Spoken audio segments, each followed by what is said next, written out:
दुआ का पता चल गया। अब दीना और नम्रा की खबर भी सुन लें। कराची से लापता होने वाली लड़कियां मंजर आम पर आने लगी। सोल्जर बाजार से 25 साल दीना का निकाहनामा भी सामने आ गया। दीना ने बिहाड़ी में निकाह कर लिया है। दूसरी जानिब निम्रा ने डेरा गाजी खान में नजीब शाहरुख से निकाह कर लिया।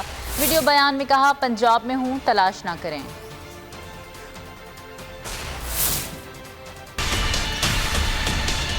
कराची से लापता लड़कियां बारी बारी मंजर आम पर आने लगी। दुआ के बाद निम्रा और दीना के गायब होने का ड्रॉप सीन। तीनों ने अपने मनपसंद अफराद से शादी की। निकाह नामे और वीडियो पैगाम जारी। सोल्जर बाजार से 25 साल लापता दीना ने विहाड़ी में घर बसा लिया। निकाह नामा भी सामने आ गया। दीना का निकाह नामा सामने आने के बाद अहले खाना ने दरख्वास्त वापस ले ली। पुलिस का कहना है कि कानून नाफिज करने वाले इदारे लड़की को तलाश करने में मसरूफ थे। लड़की दीना का कहना है कि वो अपनी मर्जी से गई है, शादी कर ली है। कराची से लापता निम्रा के मामले की गुत्थी सुलझ गई। लड़की ने मर्जी से डीजे खान जाकर घर बसा लिया। खानदानी जराये के मुताबिक निम्रा काज़मी ने नजीब शाहरुख नामी शख्स से निकाह किया। लड़की ने वालदा से सोशल मीडिया मैसेजेस पर राब्ता करके आगाह किया। जराये के मुताबिक निम्रा के मोबाइल के CDR से भी उसके डीजे खान में मौजूदगी की तस्दीक हो गई है।